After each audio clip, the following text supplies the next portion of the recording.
Hello everyone, welcome to बुगड़ा education. आज की इस वीडियो में हम लोग डिस्कस करेंगे 10th mathematics chapter 4 quadratic equation exercise 4.3 में question number 1 and question number 2। This is video number 6। Question number 1 जो है उसमें हमें रूट्स फाइंड आउट करने हैं by the method of completing the square, और क्वेश्चन नंबर 2 में रूट्स फाइंड आउट करने हैं bye applying the quadratic formula. इसमें हम हर एक क्वेश्चन को, सभी पार्ट्स को आपको इजी वे में एक्सप्लेन करेंगे। तो वीडियो थोड़ी सी लेंदी हो सकती है, आप इसको एंड तक देखें जिससे आपको हर एक क्वेश्चन समझ में आ सके। अगर आपको किसी भी क्वेश्चन में डाउट है तो आप हमें कमेंट सेक्शन में ज़रूर बताएं। तो चलिए स्टार्ट करते हैं एक्सरसाइज 4.3 क्वेश्चन नंबर 1।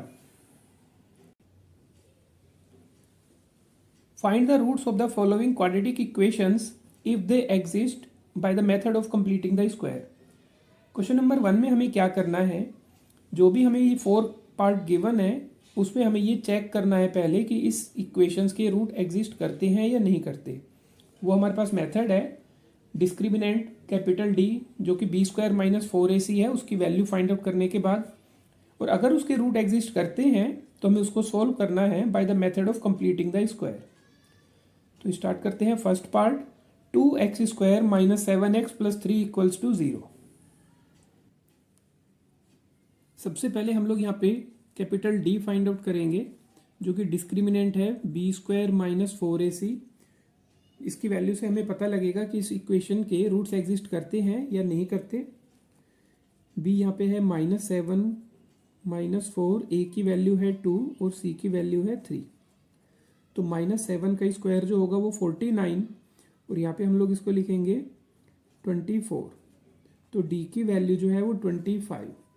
तो हम यूँ कह सकते हैं कि d जो है यहाँ पे ग्रेटर देन 0 है, तो इसके जो रियल रूट्स होंगे वो एग्जिस्ट करेंगे, और ये भी हमें पता है कि उसके रूट्स डिस्टिंक्ट होंगे, मतलब कि डिफरेंट रूट्स होंगे। अब हम ये देखेंगे कि इसको किस तरह से हम लोग फाइंड आउट कर सकते हैं by the method of completing the square. तो सबसे पहले हम लोग इक्वेशन लिखते हैं 2x square minus 7x plus 3 equals to 0। अब इसके लिए देखिए हमें कंप्लीटिंग द स्क्वायर में यहाँ पे 2x स्क्वायर है, 2 अपने आप में एक परफेक्ट स्क्वायर नहीं है, तो इसके दो मेथड हमने आपको बताए थे, जो वीडियो 1 आपके लिए बताई थी। तो उसमें या तो इस पूरी इक्वेशन को आप 2 से डिवाइड कर दीजिए जिससे ये एक्स स्क्वायर बन जाए, या फिर आप इस पूरी इक्वेशन को 2 से मल्टीप्लाई करके भी आप इसे सिंप्लीफाई कर सकते हैं। तो हम ये सेकेंड वाला मेथड लेते हैं कि पूरी इक्वेशन को ही 2 से मल्टीप्लाई कर देंगे। तो इक्वेशन बन जाएगी 4x square minus 14x plus 6 equals to 0। तो हम लोगों ने यहाँ पे पूरी इक्वेशन को ही 2 से मल्टीप्लाई किया। अब 2 से मल्टीप्लाई करने पे देखिए यहाँ पे हमें इसको होल स्क्वायर बनाना है। तो सबसे पहले 4x स्क्वायर, इसे समझिए ये तो हमारे पास काम करेगा x स्क्वायर का, और ये काम करेगा a स्क्वायर का, और ये काम करेगा -2ab का। तो इसको हमने पहले उसी फॉर्म में लिखना है। तो 4x स्क्वायर को हम लोग a स्क्वायर की तरह लिखेंगे, तो ये बन जाएगा 2x का होल स्क्वायर। तो इसका मतलब a की वैल्यू यहाँ पे हो गई 2x -2ab का मतलब यहाँ पे 2x लिखा जाएगा, और यहाँ पे हमारे पास b लिखा जाएगा, क्योंकि b से मल्टीप्लाई होके ये 2 और 2x मल्टीप्लाई होके तीनों का जो मल्टीप्लिकेशन है वो -14 बनेगा। अब होल स्क्वायर बनाने के लिए यहाँ पे जो नेक्स्ट टर्म है वो b स्क्वायर होना चाहिए, तो जो b यहाँ पे आएगा उसी को हम लोग होल स्क्वायर बना देंगे। तो ये हम लोगों ने स्पेस छोड़ दिया कि जो यहाँ पे लिखा जाएगा सेम वैल्यू यहाँ पे लिखी जाएगी। अब इसके बाद देखिए 6 यहाँ पे ऑलरेडी है, लेकिन यहाँ पे हमने होल स्क्वायर बनाने के लिए ये जो b है इसे हमने होल स्क्वायर में ऐड किया, तो यही की यही वैल्यू हम लोग सब्ट्रैक्ट कर देंगे, तो इक्वेशन बैलेंस बन जाएगी। अब हमें ये सेलेक्ट करना है कि यहाँ पे ब्रैकेट के अंदर क्या लिखा जाए। अब देखिए यहाँ पे हमें -14 लाना है, 2 हमारे पास यहाँ पे है, 2 2 जा 4, लेकिन 4 से 14 तो नहीं आएगा, तो हम यहाँ पे 7 लिख देंगे और 2 से डिवाइड कर देंगे। तो देखिए 2 को 2 से कैंसिल आउट किया, तो हमारे पास ये आ गया 4 2 जा 7 2 जा 14। तो यहाँ पे जो b की वैल्यू होगी वो 7/2 होगी, यही वैल्यू 7/2 हम लोग यहाँ पे लिखेंगे, और यही वैल्यू 7/2 हम लोग यहाँ पे लिखेंगे। तो ये देखिए a square minus 2ab plus b square, इन तीनों को कंबाइन करके हम लोग लिख सकते हैं 2x माइनस 7/2 का होल स्क्वायर। आइडेंटिटी जो हमने काम में ली that is a square minus 2ab plus b square. अब यहाँ पे है +6 -49/4 इज इक्वल टू 0। अब यहाँ पे देखिए ये होल स्क्वायर कंप्लीट हो चुका है, 2x माइनस 7/2 का होल स्क्वायर। और यहाँ पे अगर हम लोग इसमें एलसीएम 4 लेंगे तो 24 माइनस 49 इज इक्वल टू 0। तो ये हो गया हमारे पास 2x माइनस 7/2 होल स्क्वायर, और इसकी जो वैल्यू होगी वो होगी -25/4 इक्वल्स टू 0। तो 2x माइनस 7/2 होल स्क्वायर, और यहाँ पे हम लोग इसे लिख सकते हैं 5/2 का होल स्क्वायर। अब यहाँ पे देखिए ये हमारे पास इस पूरे को अगर हम लोग a मान ले, इसे b मान ले, तो a square minus B square की आइडेंटिटी बनी। तो इसे हम लोग आइडेंटिटी की तरफ से लिख सकते हैं कि अगर हमारे पास a square minus B square हो तो हम इसे लिखते हैं a plus B multiply a minus B. तो इसे लिखा जाएगा 2x minus 7/2 plus 5/2 and 2x minus 7/2 minus 5/2 equals to 0। अब यहाँ पे हमारे पास दो टर्म्स बन गए हैं फैक्टर की फॉर्म में, इन दोनों की वैल्यू हम फाइंड आउट करेंगे x से। तो यहाँ पे देखिए 2 एलसीएम हो गया 4x माइनस 7 प्लस 5, और यहाँ भी देखिए 2 एलसीएम है 4x minus 7 minus 5 equals to 0। अब ये हो गया 4x माइनस 2/2 और 4x माइनस 12/2 इक्वल्स टू 0। अब यहाँ पे देखिए हम लोग इसमें से 2 कॉमन लेंगे तो 2x माइनस 1/2, और यहाँ पे भी हम लोग 4 कॉमन लेंगे तो x माइनस 3/2। 2 से 2 कैंसिल आउट, 2 से ये 2 कैंसिल आउट इक्वल टू 0। अब ये जो 2 है उससे हम लोग डिवाइड कर देंगे तो हमारे पास 2x माइनस 1 और x माइनस 3 का फैक्टर बनेगा इज इक्वल टू 0/2, तो 0 वैल्यू होगी। तो हमारे पास दो फैक्टर बन गए 2x minus 1 and x minus 3। तो हम लोग यहाँ पे लिखेंगे 2x माइनस 1 इक्वल्स टू 0, तो x की value 1/2 and second is x minus 3 is equal to 0, so x is equal to 3। तो जो रूट्स बने हमारे पास वो 1/2 एंड 3। होपफुली आपको समझ में आ गया होगा क्वेश्चन। अब हम देखते हैं इसका सेकेंड पार्ट। सेकेंड पार्ट देखिए 2x square plus x minus 4 equals to 0। तो यहाँ पे हम लोग क्या करेंगे, यहाँ पे भी हमारे पास 2x स्क्वायर है जो कि एक परफेक्ट स्क्वायर नहीं है, तो पूरी इक्वेशन को हम लोग 2 से मल्टीप्लाई करेंगे। काफ़ी आसान मेथड होता है, अगर आप डिवाइड करेंगे तब भी आपके पास सेम आंसर आएगा, लेकिन उसमें फ्रैक्शन में कैलकुलेशन होती है, इसलिए हम इसको मल्टीप्लीकेशन वाले मेथड से करते हैं। तो यहाँ पे हम लोग इसको 2 से मल्टीप्लाई करेंगे तो 4x square plus 2x minus 8 equals to 0। अब यहाँ पे देखिए ये हमारे पास जो होगा वो a स्क्वायर का काम करेगा और ये 2ab का काम करेगा। तो आप ये गलती मत कर दीजिएगा कि इसे b स्क्वायर मान लीजिएगा, नहीं, सिर्फ ये फर्स्ट 2 टर्म्स जो हैं वो a स्क्वायर और 2ab की तरह काम करते हैं। तो यहाँ पे a स्क्वायर का मतलब यहाँ पे हो गया 2x का होल स्क्वायर प्लस 2, a का मतलब यहाँ पे 2x है तो हम यहाँ पे a की जगह 2x लिख देंगे। यहाँ पे हमारे पास b लिखा जाएगा, फिर आप ये दोबारा से ब्रैकेट लगा दीजिए जो कि b स्क्वायर का काम करेगा, फिर -8, फिर minus B square is equal to 0। यहाँ पे हम लोगों ने जो बी स्क्वायर ऐड किया है उसको इक्वेशन को बैलेंस करने के लिए वही वैल्यू हम लोगों ने यहाँ पे सब्ट्रैक्ट करनी है। अब देखिए यहाँ पे हमारे पास आना चाहिए 2x, तो 2x तो ऑलरेडी आया हुआ है, तो इस 2 को रिमूव करने के लिए हम लोग 1/2, यहाँ पे भी 1/2 और ये भी 1/2। तो यहाँ पे हमारे पास देखिए इन तीन टर्म्स की जो वैल्यू बनेगी आइडेंटिटी के थ्रू वो 2x प्लस 1/2 का whole square -8 minus 1/4 equals to 0। तो यहाँ पे हम लोग क्या करेंगे 2x प्लस 1/2 का होल स्क्वायर, यहाँ पे हम लोग 4 एलसीएम लेंगे तो माइनस ब्रैकेट में आप लिख सकते हैं 32 प्लस 1 इज इक्वल टू 0। अब देखिए ये 2x प्लस 1/2 का whole square minus 33/4 is equal to 0। तो अब हम क्या करेंगे, देखिए 2x प्लस 1/2 का होल स्क्वायर माइनस √33/2 का whole square is equal to 0। तो यहाँ पे हम लोग आइडेंटिटी लगाएंगे a square minus B square की, तो 2x प्लस 1/2, एक बार हम लोग इसको ऐड करेंगे √33/2 और एक बार हम लोग इसको सब्ट्रैक्ट करेंगे इज इक्वल टू 0। तो ये देखिए हमारे पास फैक्टर की फॉर्म में बन गया है। अब ये फर्स्ट वालों को 2x plus 1/2 plus √33/2 is equal to 0, या फिर 2x plus 1/2 minus √33/2 is equal to 0। तो इन सभी को आप लोग दूसरी तरफ शिफ्ट कर दीजिए। सो -1/2 माइनस √33/2 और यहाँ पे 2x is equal to -1/2 plus √33/2।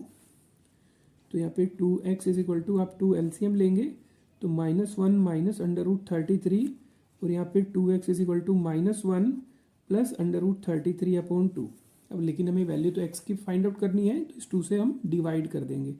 So -1 minus √33/4 and x is equal to -1 plus √33/4। तो हमारे पास x की 2 वैल्यूज़ आई और यही इसके रूट्स होंगे।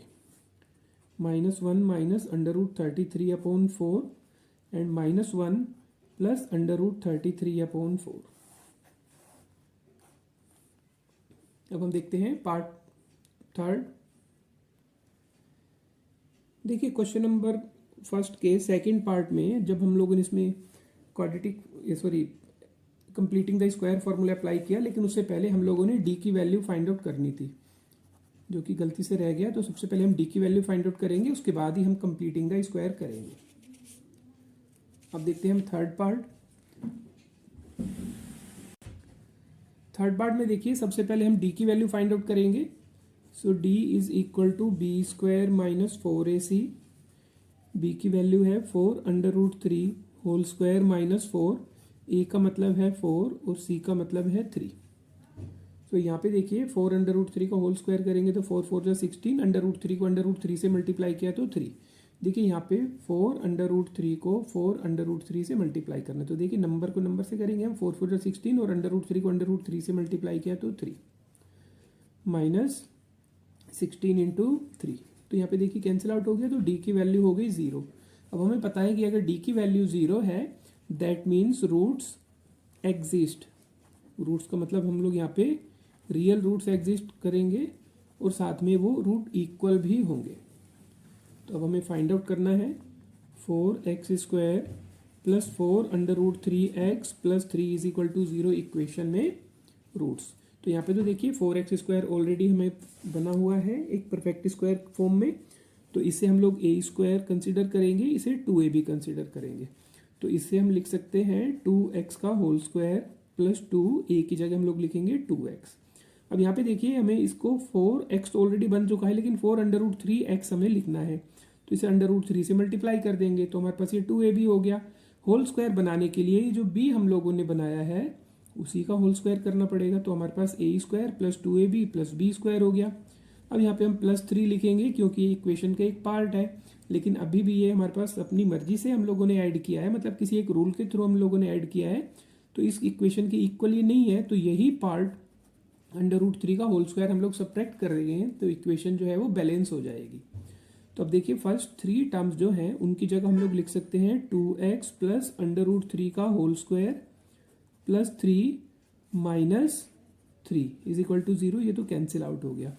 तो यहाँ पे जो हमारे पास बना 2x प्लस √3 और दूसरा टर्म भी जो होगा वो 2x प्लस √3, क्योंकि होल स्क्वायर है तो हम लोग यहाँ पे बता सकते हैं इसके जो रूट्स होंगे 2x plus √3 is equal to 0 और सेकेंड वाला भी 2x प्लस √3 इक्वल्स टू 0। तो यहाँ पे देखिए x की वैल्यू हो गई हमारे पास -√3/2 और सेकंड वाले में भी x की वैल्यू सेम आएगी, क्योंकि यहाँ पे जो रूट्स हैं वो इक्वल है। तो रूट्स हमारे पास बने -√3/2 एंड -√3/2। अब हम देखते हैं फोर्थ पार्ट में जो यहाँ पे इक्वेशन है that is 2x² plus x plus 4 is equal to 0। अब यहाँ पे हमें क्या करना है, सबसे पहले हम लोग d फाइंड आउट करेंगे। d हमें गिवन है b² माइनस 4ac।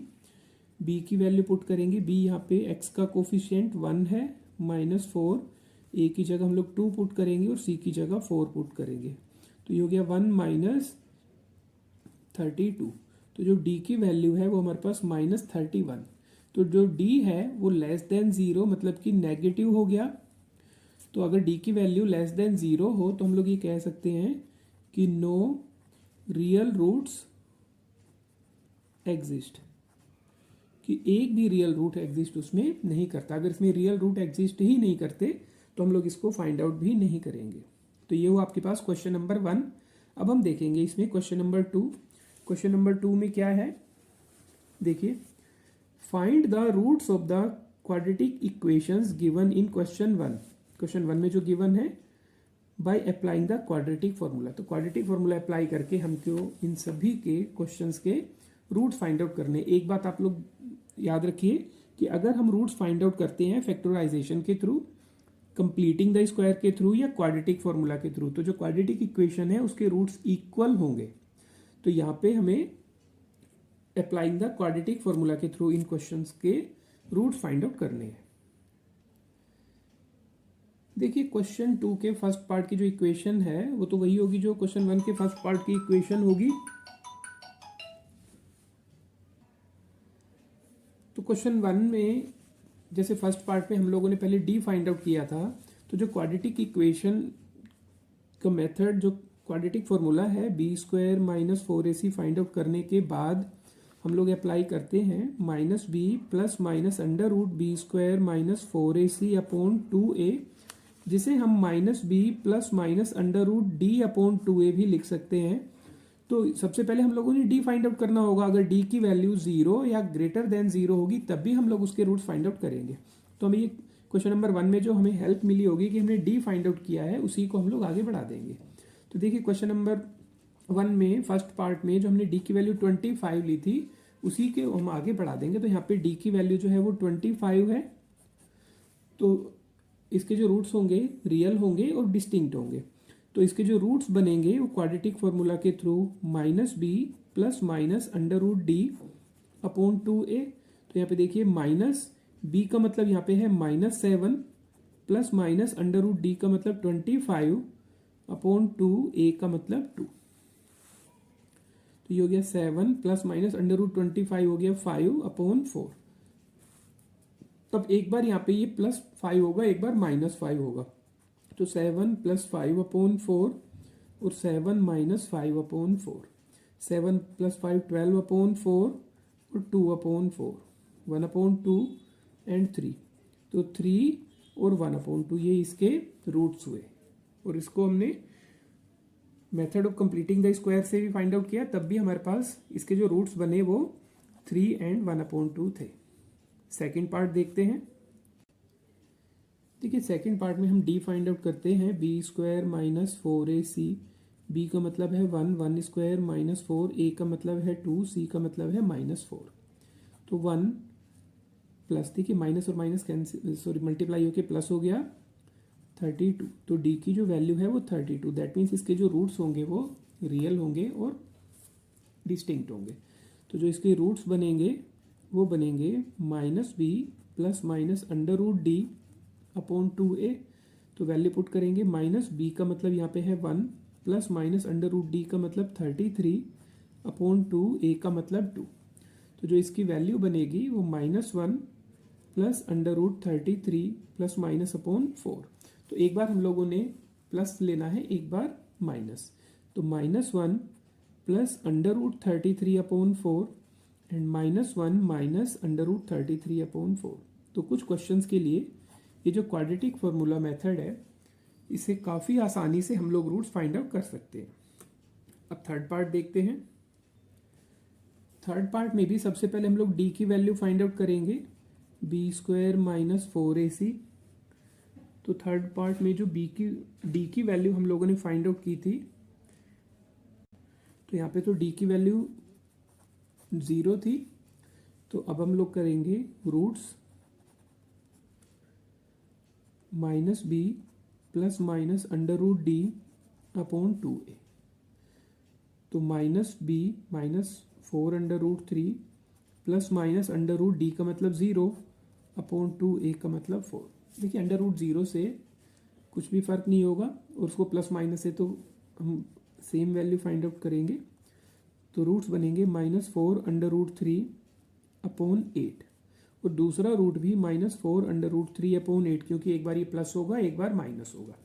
आप चाहे तो इसको यूँ भी समझ सकते हैं कि -4√3 + 0/8 एंड -4√3 - 0/8, तो आपको थोड़ा सा आसान बन जाएगा ये। अब यहाँ पे देखिए 4 से कैंसिल आउट किया, 4 से कैंसिल आउट किया, तो यहाँ पे इसके जो रूट्स बने -√3/2 एंड -√3/2 इसके रूट्स बने, इक्वल रूट्स होंगे। अब जो फोर्थ पार्ट है, फोर्थ पार्ट में जो इक्वेशन थी 2x² + x + 4 = 0, इसके लिए जो हमने d की वैल्यू फाइंड आउट की थी वो तो नेगेटिव आई थी, <0, तो इसके जो रियल रूट्स होंगे वो एग्जिस्ट नहीं करेंगे। No real roots exist. जब हम रियल रूट एग्जिस्ट ही नहीं करेंगे उसमें, तो हम किसी भी मेथड से फाइंड आउट भी नहीं कर सकते। तो ये दो मेथड हम लोगों ने डिस्कस किया आज, completing the square and bye applying the quadratic formula. Hopefully आपको समझ में आ गए होंगे। किसी भी पॉइंट पे आपको प्रॉब्लम है तो आप हमें कमेंट सेक्शन में ज़रूर बताएं। नेक्स्ट वीडियो में हम 4.3 के क्वेश्चन नंबर 3, 4 एंड 5 को डिस्कस करेंगे।